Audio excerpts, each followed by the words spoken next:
चैतन्य स्वभावी भगवान आत्मा अनादि अनंत शुद्ध चैतन्य मात्र है। ज्ञान मात्र है।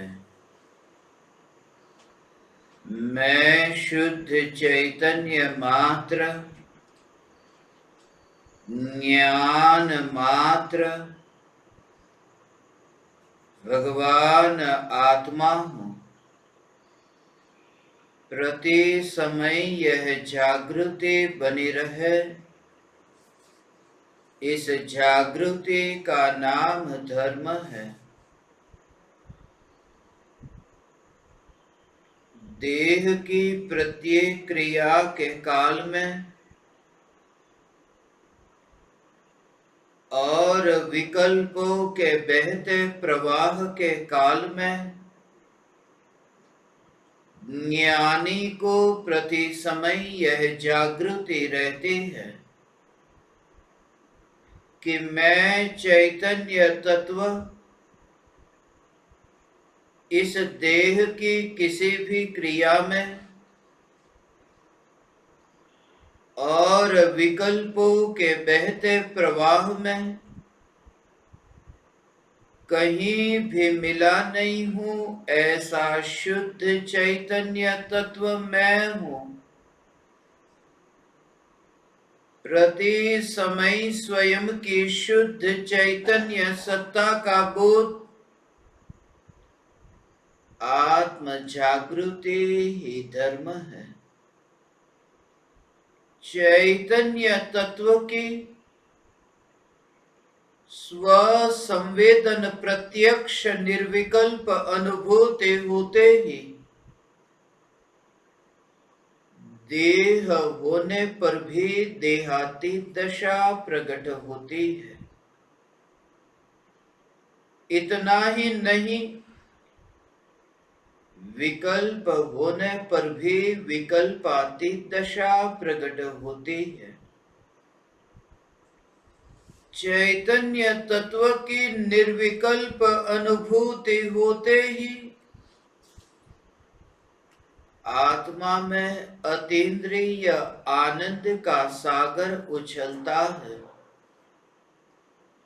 फिर भी ज्ञानी की दृष्टि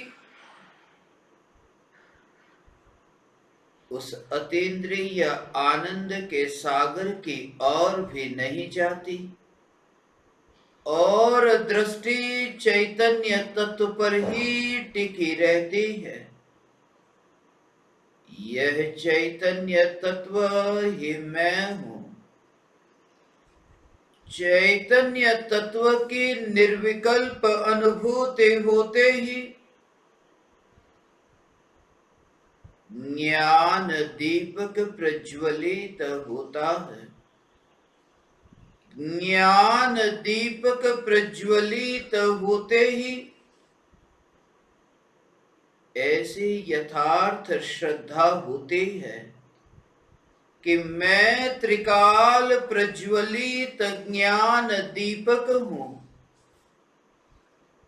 चैतन्य ज्योति की सत्ता के अतिरिक्त देह रूपी मिट्टी और रागादि भाव रूपी धुएं में कहीं भी फैला नहीं हूँ। ज्ञान दीपक प्रज्वलित होते ही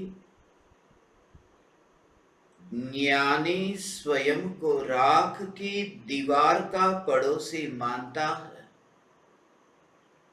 और मोक्ष मार्ग का मुसाफिर जानता है। ज्ञान दीपक प्रज्वलित होते ही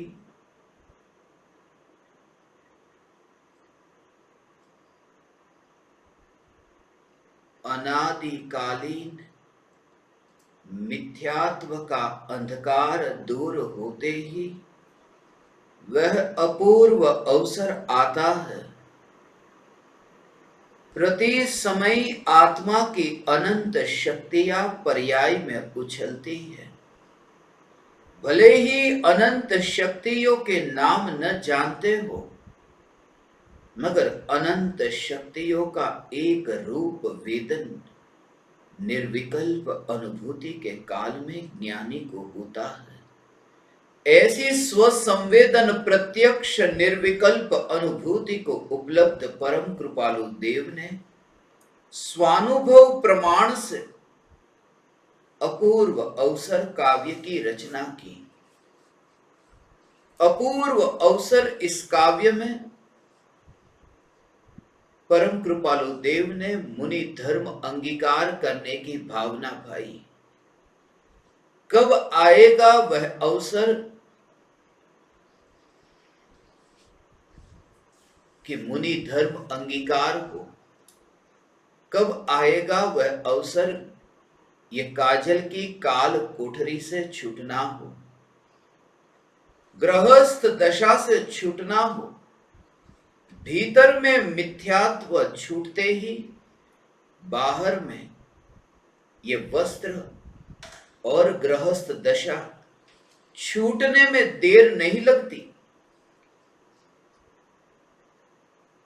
श्रद्धान में यह आया कि मैं चैतन्य परमात्मा हूं, फिर बाहर में ये देह पर जो वस्त्र है वो वस्त्र को पहनने का जो विकल्प है वो विकल्प ही नहीं रहता।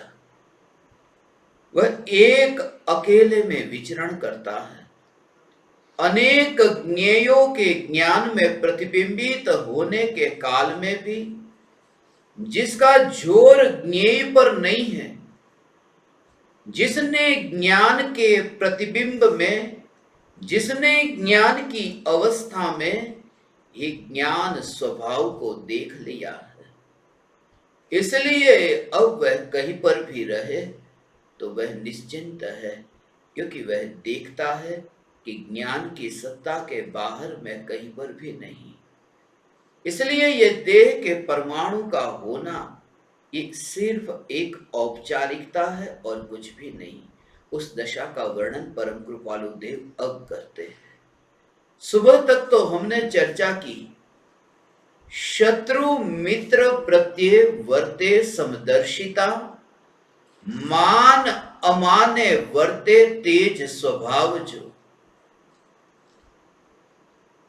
अशुद्ध पर्याय आत्मा की शत्रु है और शुद्ध पर्याय आत्मा की मित्र है।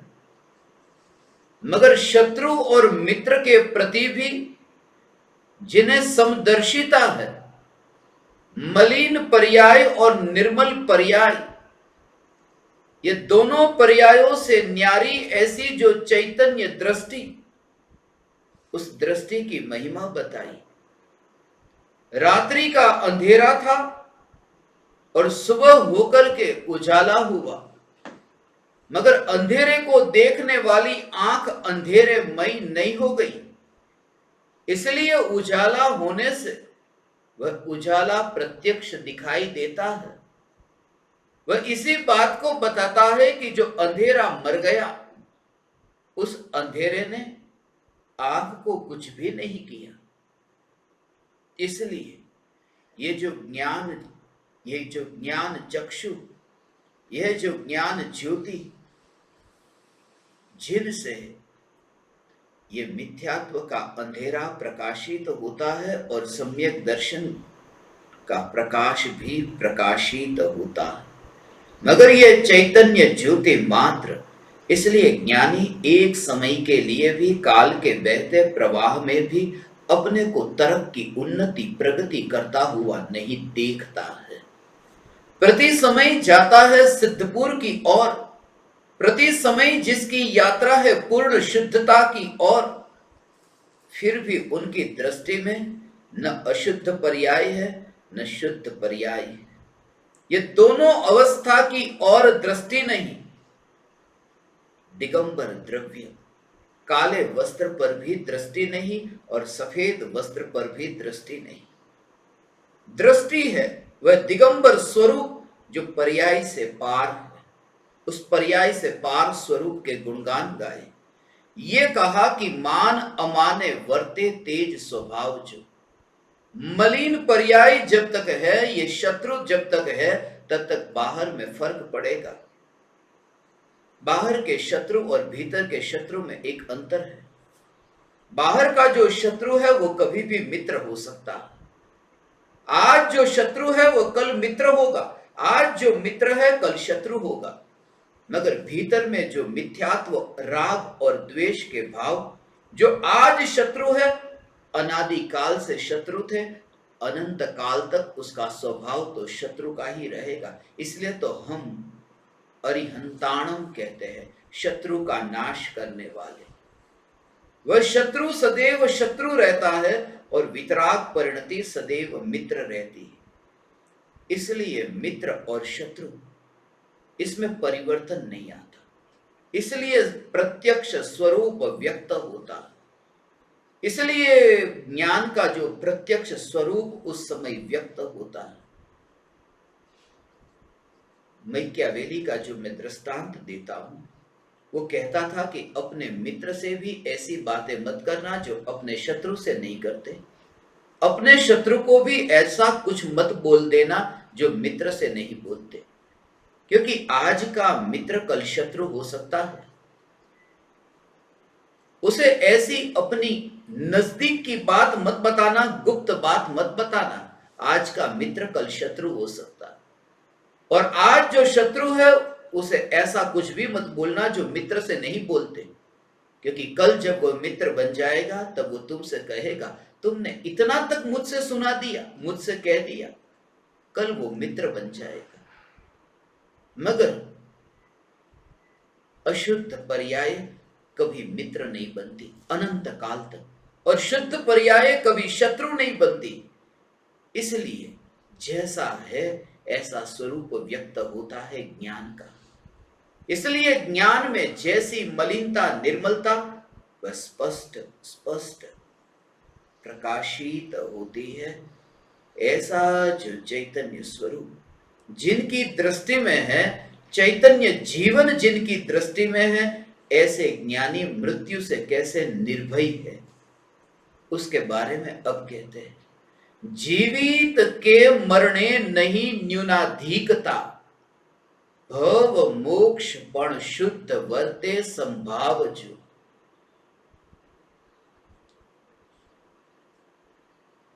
जीवन हो या मृत्यु हो, कोई फर्क नहीं पड़ता। न्यूनाधिकता, परिणामों में हीनता और अधिकता नहीं होती, ऐसी वह दशा है। बाहर में कितनी भी प्रतिकूलता आए, अनुकूलता आए, अभी ये जीवन लाखों वर्षों तक चले। लाखों वर्षों तक कह रहा हूं, लाखों वर्षों तक ये जीवन चले और मृत्यु अभी आए। इन दोनों अवस्था में जिन्हें फर्क न पड़े वह सम्यक दृष्टि ज्ञानी है। मुनि नहीं, वह ज्ञानी है। चौथे गुणस्थान में ही यह दशा प्रकट होती है। घर में रह करके भी, परिवार जनों के संग में रह करके भी, दुकान पर बैठा हुआ, ऑफिस में बैठा हुआ भी, वह तैयार है किसी भी समय डाइवर्ट होने के लिए। वो यात्रा होती है, यात्रा होती है, मगर यात्रा के समय वह डाइवर्जन के लिए तैयार है। जैसे तुम मार्ग पर यात्रा करो और आगे बोर्ड आए, रास्ता बंद है, डाइवर्जन।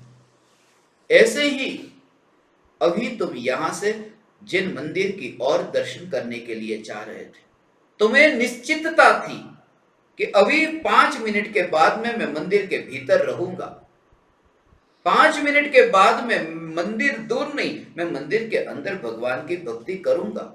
ये दृढ़ता लेकर के गई, इतनी दृढ़ता कि बस ये निश्चित है। और सम्यक दृष्टि भी जाते हैं, 5 मिनट का रास्ता है, मगर 2 मिनट के बाद में वहां पर हार्ट अटैक आया। मंदिर तो नहीं गए, देव दर्शन करने नहीं गए, स्वयं ही देव हो गए स्वर्ग के। मगर बीच रास्ते में ही जिन्हें डाइवर्ट होना पड़े वो तैयार है। सोक्रेटिस को जब जहर दिया गया, अंतिम घड़ी में उसे पूछा था कि मरने के बाद तुम कहां जाओगे? सोक्रेटिस ने कहा, कहां जाऊंगा, यही तो रहूंगा। सम्यक दृष्टि की श्रद्धा है, मरने के बाद मैं कहां जाऊंगा, यही तो रहूंगा। यही का अर्थ गजपंथा नहीं, यही का अर्थ भारत नहीं, यही का अर्थ ये जो बोलने का भाव आ रहा है यहां नहीं, क्योंकि इस भाव को तो मैं बोलूं उससे पहले ही मरता हुआ जानता हूं। कोई भी बात मुझे आपसे कहने का भाव उठता है, वह भाव उठा और ये वाणी निकली, उसके बीच में इतना फासला होता है कि भाव तो आगे गति करके निकल गया होता है और वाणी ये अलग यात्रा करती है। और इन दोनों के बीच में कोई मिलाप नहीं होता, इन दोनों के बीच में कोई संवाद नहीं होता, इन दोनों के बीच में कोई स्पर्शना नहीं होती। विकल्प गया और वाणी यहां निकली। विकल्प वहां गया, भूतकाल हो गया, वाणी यहां निकली। जब एक शब्द अभी बोला कि पूरा न हुआ कि तुरंत नया विकल्प उत्पन्न हुआ। जिस समय में जो शब्द बोलता हूं उस समय का विकल्प कुछ और है, और जिस समय वह शब्द बोला जा रहा है उस समय का कुछ और है। हमारा सबका ऐसा है। जिस समय विकल्प है उस समय वाणी नहीं, दोनों के बीच में फासला है, मगर वो फासला इतना कम है जो हमारी पकड़ में नहीं आता। हमें लगता है सब एक साथ हो रहा है, मगर भाव तो बहुत दूर चले गए, भाव तो बहुत लंबी यात्रा करके आगे निकल गए, इसलिए उन भावों की पकड़ नहीं। सम्यक दृष्टि ज्ञानी की मान्यता कि मरने के बाद कहां जाओगे, मरने के बाद यही तो रहूंगा। ये सोक्रेटिस का कहना था, मरने के बाद मैं कहां जाऊंगा, यही तो रहूंगा। परम कृपालु देव यह कहते हैं, मरने के बाद मैं यहां रहूंगा नहीं, मरता ही कौन है। मैं त्रिकाल चैतन्य जीवंत भगवान आत्मा, मरने की बात ही नहीं उठाते। ये जो कहा जीवित के मरने नहीं न्यूनाधिकता, वह तो किसी पराये की बात है, वह तो किसी और का मिलन है, मगर मैं वहां नहीं चाहता। जैसे मैं कहता हूं मेरी प्रतिज्ञा है, मैं किसी की शादी में नहीं जाता, किसी की शादी में नहीं जाता, मैं अपने घर पर रहता हूं। भूतकाल में भी इतने लोगों की परिवार में शादियां हुई, मगर मैं किसी के परिवार में ही किसी की शादी में नहीं गया, अपने घर पर बैठा रहता हूं। मैं किसी की शादी में नहीं जाता। जब मैं ये कहता हूं तब मेरा भाव और है। मैं किसी की शादी में नहीं जाता, किसी के मिलन में नहीं जाता, उनके मिलन में नहीं जाता। जो रोटी अभी थाली में है और देह के साथ उसका मिलन होने वाला है, ये जो पानी अभी गिलास में है और देह के साथ उसका मिलन होने वाला है, ये जो हवा अभी बाहर बहती है वो हवा अभी शरीर के भीतर जाने वाली है। ये परमाणु और परमाणु की जो मुलाकात है, परमाणु और परमाणु का जो मिलन है, परमाणु और परमाणु के बीच में जो ये शादी होती है, मैं वहां नहीं जाता, क्योंकि मैं जहां ये चैतन्य स्वरूप ऐसा जो परमात्मा तत्व उसको फैलता हुआ मैं नहीं देखता, जो भेद के अभेद होने में जाता हो। यद्यपि वो भेद अभेद होता नहीं है, वहां पर भी भेद ही रहता है। दो पराया कितना भी नजदीक आ जाए मगर एक नहीं हो सकता। निकटवर्ती संबंध हो सकता है, ये हाथ के अनंत परमाणु एक नहीं हुए। ये लगते हैं एक मगर कट जाते हैं। ये कटे क्यों? पहले से ही कटे हुए थे, हमें ज्ञान होता था कि ये मिल गए। शरीर का एक भी परमाणु किसी भी परमाणु से मिला नहीं, इसलिए परम कृपालु देव मुनि की उस अवस्था के बारे में कहते हैं कि जो मुनिराज वन में विचरण करते हैं, जिस समय दीक्षा ली, मुनि धर्म अंगीकार किया, पहले से सुनिश्चित है पैरों में कांटे चुभेंगे, पत्थर से पैर लहूलुहान होंगे, ये पहले से ही पूर्व तैयारी लेकर निकले। मच्छर काटेंगे, मच्छर काटेंगे तब शरीर भी बीमार भी पड़ेगा। वन जंगल में जमीन पर लेटेंगे, चमड़ी रूखी सूखी हो जाएगी, चमड़ी घिस जाएगी, छील जाएगी। ये देह का स्वरूप ऐसा होगा। मगर जिसने मुनि धर्म अंगीकार करने से पहले ही इस देह के परमाणु को पहाड़ की भांति देख लिया, इसलिए ये मुलाकात में देखता हूं, ये मुलाकात में देखता हूं। जब मैं गजपंथा के पहाड़ पर चढ़ता हूं तब वही लगता है कि परमाणु और परमाणु के बीच में ये मुलाकात हो रही है। ये कुछ पहाड़ तो यहां है और कुछ पहाड़ के परमाणु वहां है, और तुम्हें अंतर ही न दिखाई दे। तब तुम्हें सब एक चैतन्य की मूर्ति, तब तुम्हें एकमात्र अरूपी, बस जिसमें तुम्हें पैकेट नहीं दिखता, सिर्फ बस शक्कर के दाने की भांति तुम देखो। मिश्री का जो टुकड़ा है उस मिश्री के टुकड़े की भांति, एक टुकड़ा, दूसरा टुकड़ा, तीसरा टुकड़ा, और जिसमें पैकेट बिल्कुल नहीं। सिर्फ मिश्री का टुकड़ा जैसे तुम देखो, ऐसे ही तुम्हें यहां पर ये 14 शरीर नहीं दिखते। ये पैकेट तो एक और दिखता है। सम्यक दृष्टि को सिर्फ चैतन्य परमात्मा ऐसा दिखाई देता है। और इसलिए जिस देह में मिला हुआ जिसने देखा नहीं, अपने को ही मिला हुआ देखा नहीं, तो दूसरे को भी मिला हुआ वह देखता नहीं। इसलिए वो देह के रूप में नहीं देखता भगवान। हे चैतन्य परमात्मा, हे भगवान आत्मा, ये देह के परमाणु के रूप में, और ये तो अनंत जीव, अनंत जीव हो, अनंत जीव। लोक के अग्रभाग में अनंत सिद्ध परमात्माओं का मेला, और आलू के एक छोटे से टुकड़े में उन अनंत सिद्ध परमात्माओं से भी अनंत गुने ऐसे अनंतानंत सिद्धों का मेला, जिसे दृष्टि में दिखता हो ऐसा सम्यक दृष्टि ज्ञानी धर्मात्मा मरण और जीवन इसमें कैसे अटके। ये देह का जीवन और देह का मरण थोड़ी देर के लिए बस ऐसा ही तुम्हें दिखता है।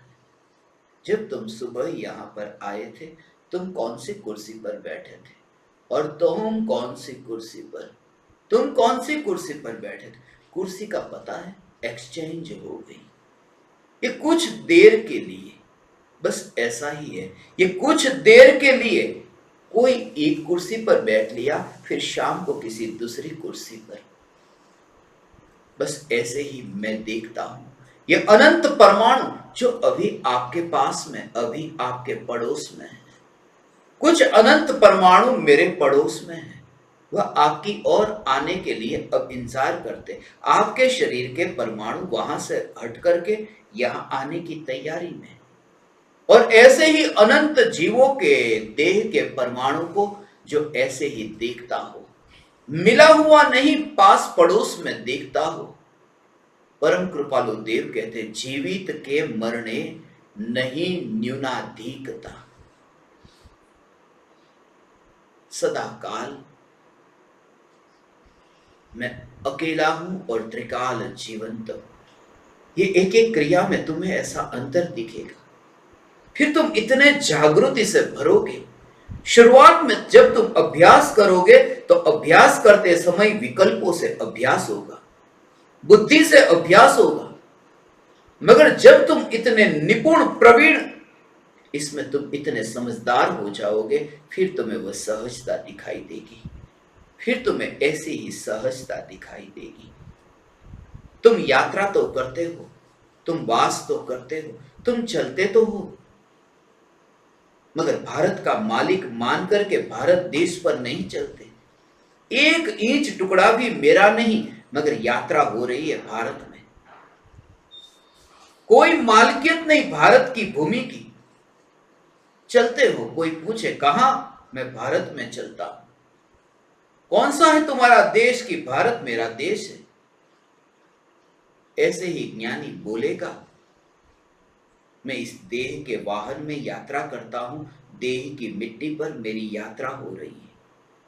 ये देह के मार्ग पर मैं यात्रा कर रहा हूं। इसलिए तो बुद्ध अपने पिता से यही कहते थे। जब 12 साल के बाद वापस लौटे और बुद्ध के पिता ने कहा कि मुझे पूछे बिना तू चला गया, तुझे इतना भी ख्याल ना आया कि एक बार बता करके तो जाता, और तू मेरा बेटा। बुद्ध ने एक गजब का वाक्य कहा था, पिताजी, अभी जिस रास्ते से मैं चलकर आ रहा हूं, वो रास्ता यदि कहे कि तू मेरा हो गया, तो वो रास्ता कितना बड़ा मूर्ख होगा। क्या रास्ते पर चलने से राहगीर रास्ते का हो जाता है? रास्ते को तो पता भी नहीं, मैं वहां से चला।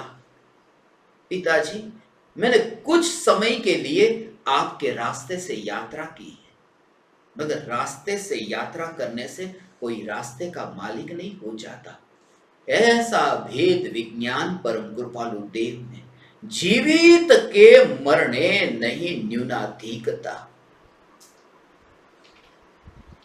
आज यदि मृत्यु आए तो मंजूर है, और अनंत काल के लिए मैंने अपना जीवन देखा। जन्म और मृत्यु के बीच में जीवन नहीं देखा, जैसे तुम अक्सर मरने वाले की तस्वीर के नीचे देखते हो, लिखा रहता है जन्म तारीख और मृत्यु की, मरण की तिथि, जन्म की तिथि। ये जन्म की तिथि और मरण की तिथि, उसके बीच में एक डैश होता है। वो डैश वही तो जीवन है। जन्म और मरण को जोड़ने वाला वह डैश बहुत छोटा सा, वह जीवन है। उसके बीच में वो जीवन, ये अज्ञानी की मान्यता है। अज्ञानी यह मानता है कि जन्म और मरण के बीच में एक जीवन है, और ज्ञानी कहते हैं कि मेरा जो जीवन है उसके बीच में अनंत जन्म मरण हुए हैं। जन्म और मरण के बीच में जीवन नहीं, मेरा जो जीवन है उसके बीच में अनंत जन्म और अनंत मरण हुए हैं। ये कहते हैं, मानते नहीं। मानते तो यह है कि मेरा जो जीवन है वहां एक भी जन्म नहीं, एक भी मरण नहीं। वो निश्चय से ये मानते हैं कि मेरा जो जीवन है वहां जन्म मरण एक भी नहीं, और व्यवहार से ये कहते हैं कि मेरा जो जीवन है उसके बीच में अनंत जन्म और अनंत मरण हुए हैं। जीवित के मरने नहीं न्यूनाधिकता। दोनों प्रकार की आशा न रही, जीने की इच्छा न रही, मरने की आकांक्षा न रही। जीने की इच्छा, जिसको सिगमंड फ्राइड ने जर्मनी में इसके बारे में उसने जो खोज की थी, मनोविज्ञान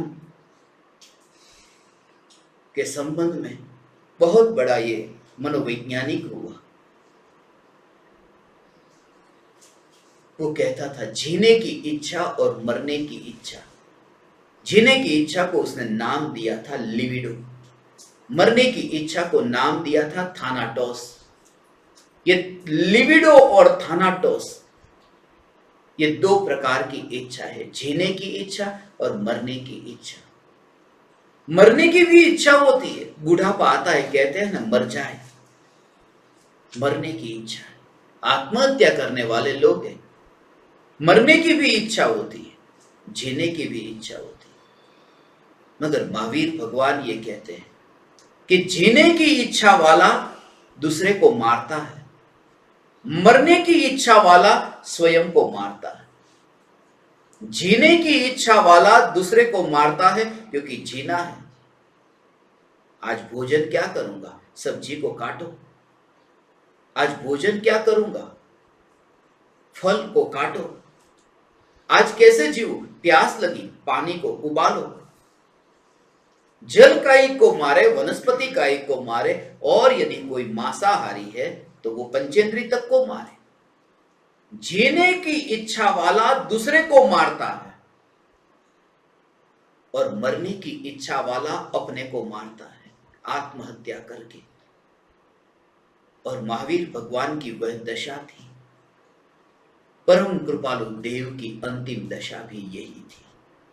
मैं दूसरा महावीर हूं, वह उन्होंने अंतिम काल में जब राजकोट में वो जो लेटे हैं उस समय उनकी ये दशा थी। न जीने की इच्छा है, न मरने की चाहना है। इसलिए कोई मुझे बुलाना मत। ये नहीं कहा कोई मेरे लिए भोजन लाओ, कोई मेरे लिए पानी लाओ। एक पानी तो पिलाओ, मरने की घड़ी आई, कोई पानी तो पिलाओ। मरते हुए व्यक्ति को 2 बूंद पानी उसकी जीभ पर जाए, प्यासा प्यासा न मरे। परम कृपालु देव को न किसी ने पानी पिलाया, न कृपालु देव ने पानी मांगा। जीने की इच्छा न रही और ना मरने की इच्छा। इसलिए यह नहीं कहा कि मैं मर जाता हूं, मुझे मरने दो। मैं मरता हूं यह न कहा, यह कहा मैं अपने स्वरूप में लीन होता हूं। बस ये भेद विज्ञान, ये शब्द को तुमने बहुत बार पढ़ा, मगर आज तक तुमने जीवित के मरने नहीं न्यूनाधिकता। जीने से और मरने से जिन्हें कोई फर्क नहीं पड़ता, कम ज्यादा नहीं होता, कम ज्यादा नहीं होता। इसका भाव अब थोड़ा समझे, बहुत सूक्ष्म भाव है। ये देह के जीवन और देह की मृत्यु की बात तो बहुत हो गई। असली भाव इसका जो है, जन्म और मृत्यु हो फिर भी कम न हो, अधिक न हो, ऐसी ज्ञानी की दशा है। सागर की भांति तरंग का जन्म हो, तरंग उछले तो तरंग का जन्म हो, और तरंग शांत हो तो तरंग की मृत्यु हो। तरंग का जन्म हो, तरंग की मृत्यु हो, मगर सागर का पानी न कम हो न अधिक हो। जीवित के मरने नहीं न्यूनाधिकता। बस ऐसा ही ज्ञान की पर्याय का उत्पाद हो, ज्ञान की पर्याय का व्यय हो, मगर चैतन्य सागर में न कुछ कम हो न कुछ अधिक हो। ये ध्रुव चैतन्य सागर, ये मैं हूं। ऐसा परम कृपालु देव का भाव। जीवन है, मृत्यु है, भगवान आत्मा, ये जीवन और मृत्यु उनके जो न जीता है न मरता है, न जन्मता है न मरता है, ऐसा जो त्रिकाल सत्ता मात्र ये जीवन। कितनी भी तरंगे उछले, क्षयोक्षम ज्ञान की तरंगे उछले तो उछले। इसलिए 11 अंग और 9 पूर्व का ज्ञान हो जाए। मिथ्या दृष्टि को, द्रव्यलिंगी मिथ्या दृष्टि को 11 अंग 9 पूर्व का ज्ञान, और निगोद या अक्षर का अनंतवा भाग, मगर फिर भी चैतन्य में कोई फर्क नहीं। इनकी बात तो छोड़, निगोद या अक्षर के अनंत विभाग और केवली भगवान लोकालोक के ज्ञाता, मगर दोनों में वो जो चैतन्य ज्योति है ये अंतर नहीं। इसलिए निगोदिया को भी सिद्ध कहा, क्योंकि न्यूनाधिकता नहीं है, ऐसा दिखाई दे। अधिक और कम का भेद नहीं। पुरुष की ऊंचाई में फर्क हो, कोई 5 फीट है, कोई 6 फीट, कोई 7 फीट, मगर जब मेरे सामने ये बैठे हैं तो फिर बस इतने पुरुष है, इतनी स्त्री है। देह के आकार से वो भेद कैसा? देह बड़ा हो या छोटा हो, ये ज्ञान भी बड़ा हो या कम हो, न्यून हो या अधिक हो, फिर भी चैतन्य चैतन्य चैतन्य की ओर ही जिसका जोर है, वो देह होने पर देहातीत है। वो पर्याय होने पर भी वे पर्याय से पार। जीवित के मरने नहीं न्यूनाधिकता, भव मोक्ष पण शुद्ध वर्ते संभाव जो।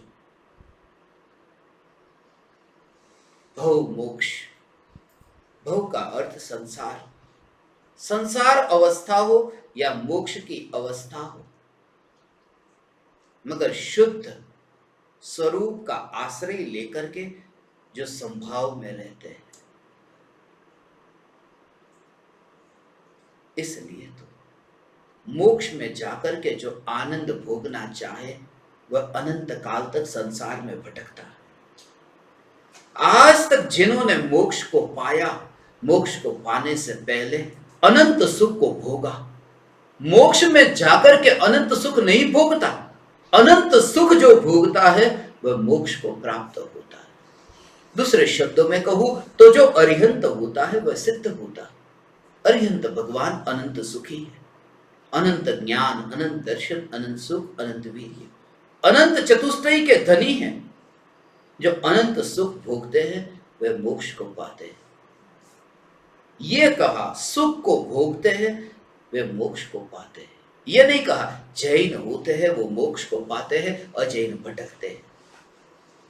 ये दो कौड़ी की बातें जो हमने इतनी फैला दी,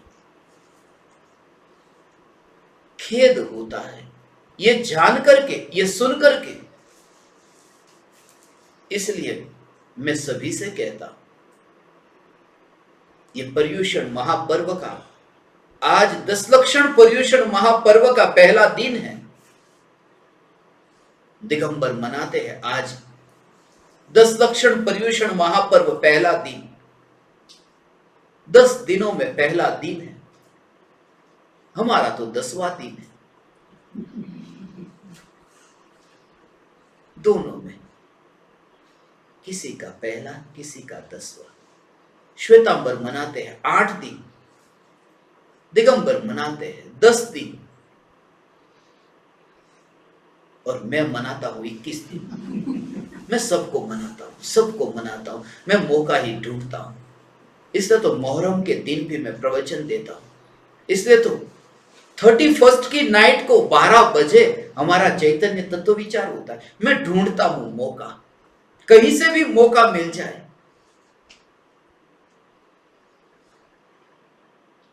मैं तो शादी में भी जाने को तैयार हूं, कोई प्रवचन रखे। इसलिए मैं कहता हूं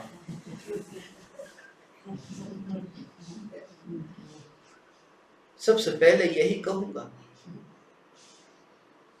तलाक होने का मुख्य कारण क्या?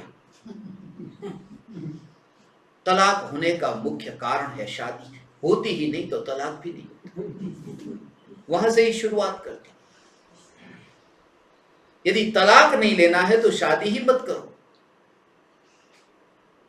मगर जानबूझ करके लोग बुलाते नहीं, इसलिए क्योंकि 2-2, 3-3, 4-4 कितने सालों तक पेंडिंग पड़ा होता है। बड़ी मुश्किल से शादी होती, उसमें भी बुला ले। ये श्वेतांबर के पर्युषण, ये दिगंबर के पर्युषण। इसलिए मैं कहता हूं न मैं श्वेतांबर हूं, न मैं दिगंबर हूं। दिगंबर संप्रदाय वाला मैं नहीं हूं, क्योंकि मैं किसी भी संप्रदाय में नहीं मानता। मैं बस चैतन्य तत्व का दीवाना हूं, बस पर्याप्त है मेरे लिए। और इस काल में ऐसी दीवानगी की जितनी जरूरत है उतनी संप्रदाय की नहीं। बहुत है संप्रदाय इस पृथ्वी पर, छोटे बड़े मिलाकर के तुम देखो 500 से भी ज्यादा धर्म है पूरी पृथ्वी पर। और हम ही है जो मानकर बैठे ब्राह्मण और क्षत्रिय तो मोक्ष में जाता है, वैश्य और शूद्र कहां कहां भटकता है पता नहीं। आज Uganda, Namibia, Rwanda, Congo, Kenya, Tanzania, वहां जाकर के उनको पूछो ब्राह्मण का मोक्ष होता है, वो कहे ब्राह्मण क्या होता है?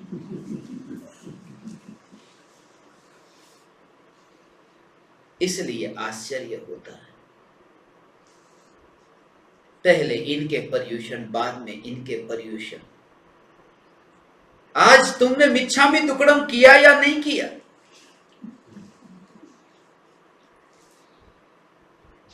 मेरी ओर से सभी को मिच्छामि दुक्कडम। मुझे बोलते समय भी हंसी आ जाती है, करता हूं मैं तुम्हें खुश करने। मिच्छामि दुक्कडम।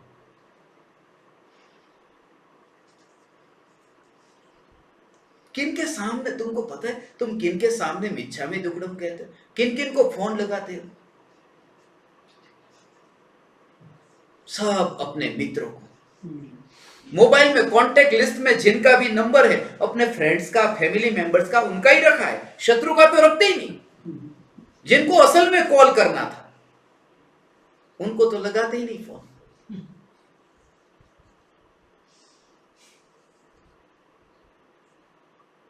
तो क्या शत्रु के भी अब से कांटेक्ट नंबर रखे? नहीं, शत्रु ही न रखे कि कांटेक्ट नंबर रखने की जरूरत पड़े। यहीं पर ही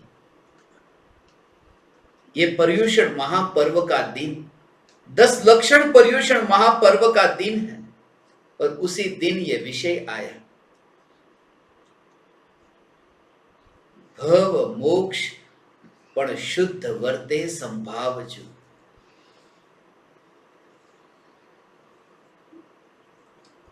जो भेद में नहीं, संसार और मोक्ष के।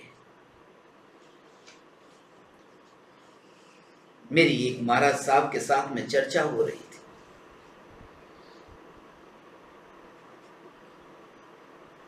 कभी कभी वो बीच में बोलते थे, थोड़ा बहुत जानते हैं वो बीच में बोलते हैं, ज्यादा समझदार लोग बीच में नहीं बोलते। उन्होंने मुझसे बीच सत्संग में ही कहा, जब मैं संप्रदाय की बात करता था, कि एक बात मैं आपको बता दूं, मोक्ष तो जैनों का ही होता है, अजैनों का मोक्ष नहीं होता। जैन ही मोक्ष में जाते हैं। मैंने उनसे कहा, जैन मोक्ष में जाते हैं ऐसा मत कहो, जो मोक्ष जाते हैं वही जैन है, बाकी तो सब कहने मात्र के हैं। मगर अहंकार, जैन यदि शेर बाजार में कौभांड करे तो स्वर्गवासी होगा, वो जैन था नहीं, ऊंचे कुल में पैदा हुआ, कभी नीचे नहीं जा सकता। और जितने भी कौभांड वो जैनियों के नाम पर है, हीरा बाजार का, शेर बाजार का, कत्ल खाने का, रेशम के कीड़े मार करके सिल्क की साड़ी बनाने का, जितने भी बड़े बड़े हिंसक, फिर भी हम ऊंचे, ये अहंकार।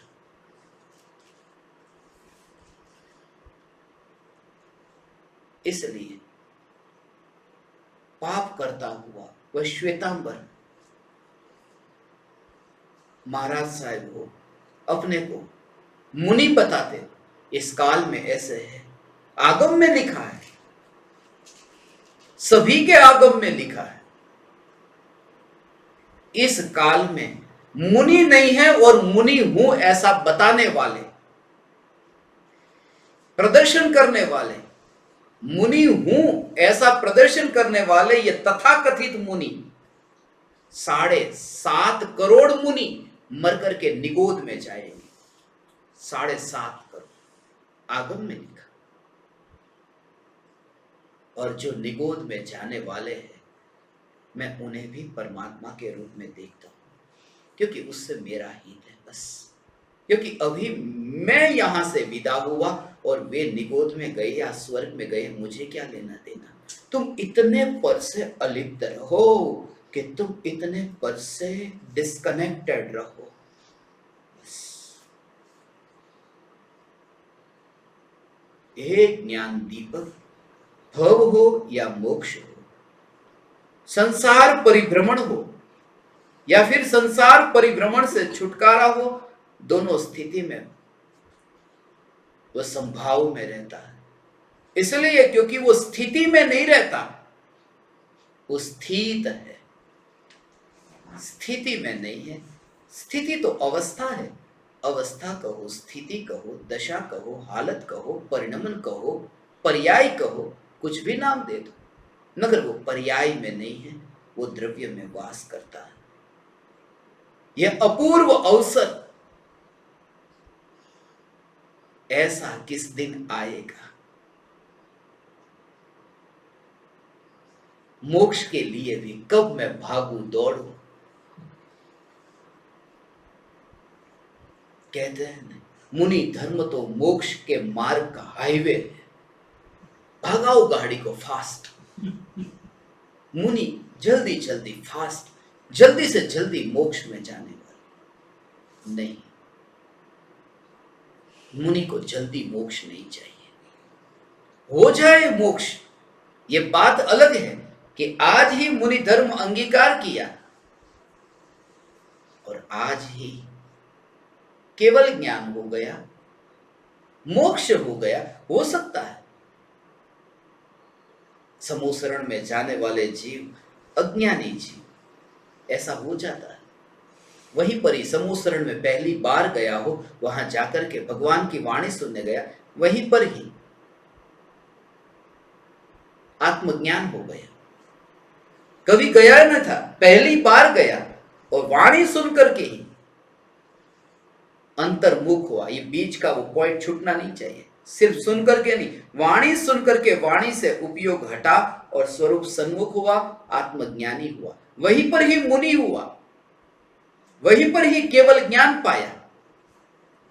गया था कोई पापी और वापिस तो आया नहीं, वस्त्र वहीं पर रह गया, देह का, और मोक्ष गया। ऐसा भी होता है, मगर वो मोक्ष चला जाऊं ऐसी आकांक्षा से नहीं, पूर्णता के लक्ष्य से मोक्ष के मार्ग पर यात्रा करना, मगर स्वयं को पूर्ण मान करके यात्रा करना। जो पूर्ण मानता है वो पूर्ण होता है। पूर्ण पद की प्राप्ति के लिए स्वयं को पूर्ण मानना जरूरी है। तुम चाहते हो दूसरा तुम्हें पूर्ण देखे, तुम परफेक्ट हो, मगर तुम ही अपने को परफेक्ट नहीं देखते, दूसरा क्या देखे। हमारा जो वर्तमान में जीवन है वो पूरा दूसरे के ऊपर आधारित है। हम घर से बाहर निकलते हैं तो हमारे दिमाग में यही है, दूसरा। हम दृश्य होकर के जीते हैं, दूसरे की दृष्टि में हम कैसे हैं, हम एक दृश्य होकर के जीते। बोलते हैं तो दृश्य होकर के, दूसरे कैसे देखते हैं मुझे, ये दृश्य होकर के। इसलिए अभिनेता को, इसलिए तो नृत्यकारों को आत्मा की अनुभूति नहीं होती, अभिनेता को। क्योंकि अभिनेता का जोर है कि दूसरा मुझे देखे। वो चलता है, वो बोलता है, वो खाता है, हर बार दूसरा मेरे बारे में कैसा सोचेगा, दूसरा मुझे कैसे देखेगा, दूसरे की नजर में मैं कैसा होगा। वो हमेशा दूसरों की दृष्टि से अपने को देखता है। वो एक दृश्य के रूप में अपने को देखता है कि दूसरे की दृष्टि का दृश्य में कैसा होगा।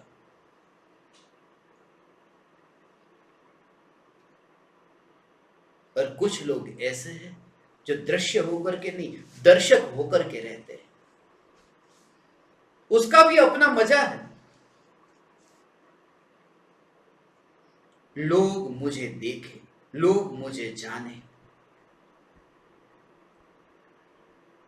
एक राजनेता की मृत्यु हुई, मर करके कोई पहले के कर्म बंधे होंगे, ईश्वर के द्वार पर चला गया। पत्नी तो पहले ही मर गई थी, स्वागत करने को खड़ी थी। यहां से बड़ी मुश्किल से छूटा कि वहां स्वागत करने को तैयार। जैसे ही वहां पहुंचा, पत्नी ने कहा, पधारो, सुस्वागतम, स्वीट होम। बोले नहीं, अभी मुझे देखना है, क्योंकि मेरी जिंदगी भर की चाहत ये थी कि मेरे मरने के बाद में जो चिता जलेगी उस समय कौन कौन लोग आए होंगे, कितने लोग होंगे। ठीक है, मैं जाकर के आता हूं। देखा, लाखों लोगों की भीड़ इकट्ठी हुई थी। इतना खुश हुआ और दुखी भी हुआ। खुश इसलिए हुआ, इतने लोग मेरी अंतिम यात्रा में, बड़ा जुलूस निकला था। तोप लेकर के स्वागत करते हुए, राजनेता था, झंडा था, तिरंगा लहरा रहा था। उसने जब यह दृश्य देखा, पत्नी को जाकर के बोला, आज मुझे पछतावा हो रहा है, मैं जल्दी क्यों नहीं मर गया। इतने लोग आते थे, जल्दी ही मर जाता। हम जीते हैं वह भी दूसरों के लिए, और मरना भी चाहते हैं तो भी दूसरों के लिए, कि दूसरा देखता है, दूसरा दृश्य होकर के, दूसरे के नजर में मेरी इमेज कैसी, पूरा जीवन उसमें ही जाता है। और कभी हो गए तो दर्शक हो गए, दर्शक का। क्रिकेट का मैच देखने चले गए, वहां पर जो मजा है वो खिलाड़ी का मजा कम है, दर्शक का मजा ज्यादा है। यदि 11 और 11 22 खिलाड़ी ही खेलते और टीवी पर उसका टेलीकास्ट होता हो, कितने लोग देखेंगे? मजा नहीं आएगा। वो जो दर्शक का मजा ज्यादा है। दर्शक होकर के कुछ न कुछ देखे, नाटक देखने चले जाए, क्रिकेट का मैच देखने चले जाए, कुश्ती देखने चले जाए। अमेरिका में ऐसा है, 6-6 घंटे लोग टेलीविजन देखते हैं। क्या करें? कुछ भी नहीं, देखते रहो, देखते रहो।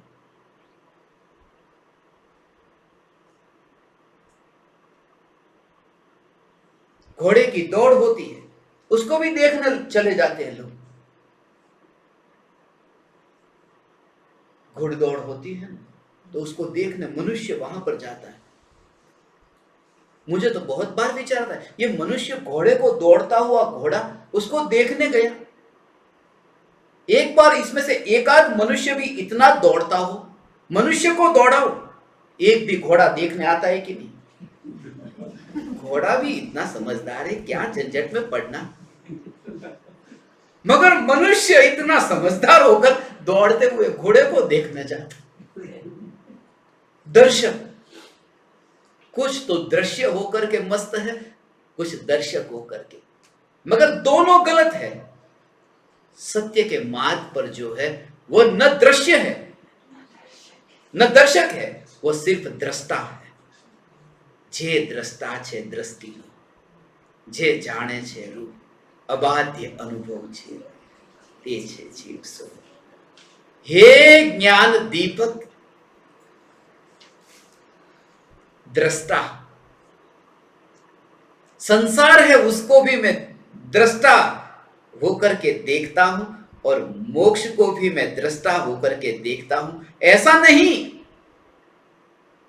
संसार और मोक्ष जिस ज्ञान में प्रतिबिंबित होते हैं, मैं तो उस ज्ञान को ही देखता हूं, मैं अपने को देखता हूं। ऐसा जो चैतन्य चैतन्य चैतन्य, उसे कहा शुद्ध वर्ते संभाव। जो ये शुद्ध संभाव हुआ, शत्रु मित्र प्रत्यय वर्ते समदर्शिता, मान अमाने वर्ते तेज स्वभाव। जो कोई मित्र नहीं, कोई शत्रु नहीं, कोई बड़ा नहीं, कोई छोटा नहीं, कोई दूसरा अब है ही नहीं। समझ से कोई दूसरा वहां नहीं है, मजबूरी में नहीं कि कोई दूसरा होगा तो मुझे नीचे होने की संभावना है। ऐसा हिटलर ने इसलिए शादी नहीं की थी, उसका वक्तव्य तुम देखो। मैं शादी इसलिए नहीं करता क्योंकि पत्नी के साथ में मुझे कमरा शेयर करना पड़ेगा, मैं नहीं कर सकता, इसलिए हिटलर ने शादी नहीं की। कमरे का मालिक मैं, और दूसरा कोई कमरे में आए, क्या पता रात को गला दबा दे। हिटलर कहता, मैं ऐसी नासमझी की ऐसी भूल नहीं करूंगा, मैं अकेला रहूंगा। वो भी दूसरे के संग में नहीं रहना चाहता, वो भी अकेले रहना चाहता है, मगर कोई गला न घोट दे। मुनि भी अकेले रहना चाहते हैं, भावना बातें एकांत में वास हो, एकांत में वास हो, क्योंकि इस देह को पहले से ही गला घोटा हुआ मरा हुआ देख लिया, इसलिए एकांत में वास करते हैं। अब जरूरत क्या? देह यदि जिंदा हो, पानी कौन देगा, भोजन कौन देगा, कौन ध्यान रखेगा इस देह का? बुढ़ापे में दवाई कौन देगा? इस शरीर का ध्यान कौन रखेगा? और ध्यान रखने वाले से ध्यान रहता है। यहां तो सब शत्रु भी शत्रु है और मित्र भी शत्रु है। सब बाहर के जगत में ऐसा दिखे, इसलिए तो विदा हो जाते, शत्रु को ही छोड़कर नहीं, मित्र को भी छोड़ करके निकल जाते। शत्रु भी गला दबाता है और मित्र भी गला दबाता है। और खास तो ये कि मित्र के गला दबाने की संभावना ज्यादा है, क्योंकि उसका हाथ हमेशा गले पर होता है। शत्रु को तो आना पड़ता है, मित्र का पता नहीं। इसलिए मुनिराज का कोई शत्रु भी नहीं और कोई मित्र भी नहीं। मेरा कोई मित्र नहीं है। पूरी पृथ्वी पे मैंने भ्रमण किया, कहीं पर भी कोई मित्र नहीं। ज्यादा से ज्यादा हुआ, हे ज्ञान दीपक, बस थोड़ा दूर ही बैठना, नजदीक मत आना। और ज्यादा से ज्यादा आए तो पैर तक, गले तक तो मत पहुंचना। कोई भी शत्रु नहीं और कोई मित्र नहीं, क्योंकि जिसे तुम मित्र कहते हो वो इतने खतरनाक सिद्ध होते। ये मेरे साथ में ही बैठे जिनको मैं मित्र कहता हूं, मेरा ध्यान रखने वालों ने जितना मुझे परेशान किया उतना और किसी ने नहीं किया। कहते आपको थोड़ा बहुत सिर दर्द होता होगा, लाओ मालिश कर दो। और मालिश करने के लिए तेल बादाम का मंगवाया था और वो केरोसिन लेकर के लगाने लगे। खास तेल।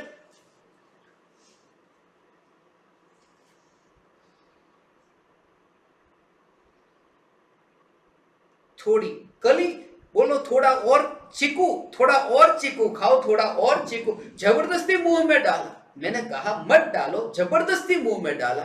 मुझे पता था 1 मिनट भी पूरी नहीं हुई और उल्टी हो गई। मैंने कहा था ये रक्षक ही भक्षक होते हैं, इसलिए मुनिराज एकांत में, न कोई शत्रु न कोई मित्र। इंदिरा गांधी के चौकीदार की भांति मैं देखता हूं इन्हें।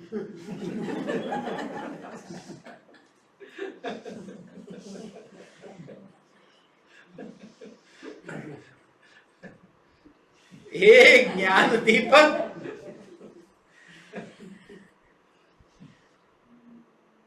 परम कृपालु देव की ये रचना और इसके जो भाव है। और आज से तो आपके पास में ऑडियो स्क्रिप्ट के साथ में आ चुका है, यूट्यूब पर भी आएगा। आप ऑडियो को सुनते समय लिरिक्स को भी, वो जो काव्य के शब्द है उन शब्दों को भी, पदों को भी आप पढ़ते पढ़ते पाठ कर सकते हैं। और यहां पर भी हम सत्संग के पूर्व वो करते हैं। आज से हमारा 10 लक्षण पर्युषण महापर्व प्रारंभ हुआ।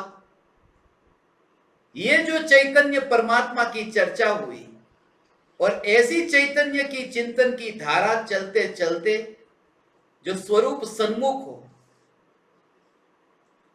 उन्हें उपाश्रय में जाकर के प्रतिक्रमण करने की जरूरत न पड़ेगी। वो जहां बैठा वहां उपाश्रय होगा। उसे पंखा बंद करने नहीं जाना पड़ेगा। आज मेरा प्लान था पूरी तरह से,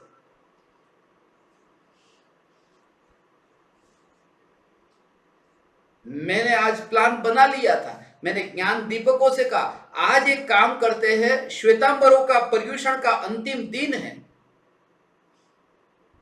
आज का प्रतिक्रमण ऑनलाइन रखते हैं। मगर उन्होंने याद दिलाया, मैं तो भूल गया था कि प्रतिक्रमण में तो इलेक्ट्रिसिटी का उपयोग नहीं करते। मुझे बाद में याद आया, क्योंकि मैं तो प्रत्येक सत्संग को प्रतिक्रमण कहता हूं। मेरा दोनों टाइम का प्रतिक्रमण होता है। प्रतिक्रमण का समय है 7:42।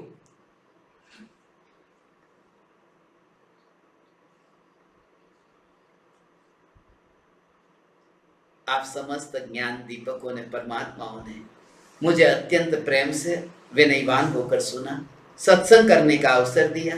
मैं आप समस्त परमात्माओं को मेरे हृदय के अंतःकरण से प्रणाम करता हूँ। मेरे प्रणाम स्वीकार करें।